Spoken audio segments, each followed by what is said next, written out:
Hi అండి, నమస్తే. Welcome to PD creations in Telugu. ఈరోజు రెసిపీ వచ్చేసి కోకోనట్ రైస్ అండి. చాలా ఈజీ ప్రాసెస్లో ఈ కొబ్బరి పాలతో అన్నం ఎలా తయారు చేసుకోవాలో చూసేద్దాం. వీడియోలోకి వెళ్ళే ముందర ఫస్ట్ టైం మా ఛానల్ని చూస్తున్నవారు మా ఛానల్ని సబ్స్క్రైబ్ చేసుకోండి. అలానే కొత్త వీడియోస్ కోసం పక్కనే ఉన్న బెల్ ఐకాన్ని క్లిక్ చేయండి. కొబ్బరి అన్నం ఎలా తయారు చేసుకోవాలో చూద్దాం. ముందుగా కొబ్బరి పాలని 1.5 గ్లాస్ వరకు తీసుకొని ఒక బౌల్లో తీసుకొని పక్కన పెట్టుకోండి. మనం ఏ గ్లాస్తో అయితే రైస్ని తీసుకున్నామో ఆ గ్లాస్తోనే కొబ్బరి పాలను కొలిచి ఒక బౌల్లో వేసుకోవాలి. 1 కప్పు వరకు కొబ్బరి ముక్కల్ని తీసుకొని మిక్సీ జార్లో యాడ్ చేసుకొని గ్రైండ్ చేసుకొని ఇలా 1.5 గ్లాస్ వరకు కొబ్బరి పాలని తీసుకొని ఒక బౌల్లో వేసుకొని పక్కన పెట్టుకోండి. ఈ కొబ్బరి అన్నాన్ని వాటర్ ఏమీ యాడ్ చేయకుండా కొబ్బరి పాలతోనే ప్రిపేర్ చేసుకుంటే టేస్ట్ అనేది చాలా బాగుంటుందండి. ఇలా కొబ్బరి పాలని కొలిచి ఒక బౌల్లోకి తీసుకొని పక్కన పెట్టుకోండి. స్టవ్ వెలిగించి స్టవ్ పైన ప్యాన్ పెట్టుకొని అందులో 3 టేబుల్ స్పూన్ వరకు ఆయిల్ కానీ లేదా నెయ్యిని కానీ వేసుకోవాలి. ఆయిల్ అనేది హీట్ అయిన తర్వాత ఇందులో కొద్దిగా జీడిపప్పుల్ని వేసుకొని వేయించుకోవాలి. ఇవి కొద్దిగా వేగిన తర్వాత ఒక బౌల్లోకి తీసుకొని పక్కన పెట్టేసుకోండి. అదే ఆయిల్లో మసాలా దినుసులు యాడ్ చేసుకోవాలండి. 1/2 టేబుల్ స్పూన్ వరకు జీలకర్ర, 4 లవంగి ముగ్గలు, అలానే 1 ఇంచు దాల్చిన చెక్క, 1 స్టార్, కొద్దిగా మిరియాలను యాడ్ చేసుకోవాలి.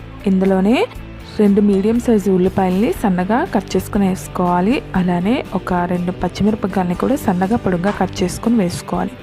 ఇవి లైట్ గోల్డెన్ బ్రౌన్ కలర్ వచ్చేంత వరకు వేయించుకోవాలండి. మంటని మీడియం ఫ్లేమ్లోనే పెట్టుకొని వేయించుకోవాలి. 1/2 టేబుల్ స్పూన్ వరకు అల్లం వెల్లుల్లి పేస్ట్ని కూడా వేసుకొని అల్లం వెల్లుల్లి పేస్ట్ పచ్చివాసన పోయేంత వరకు వేయించుకోవాలి.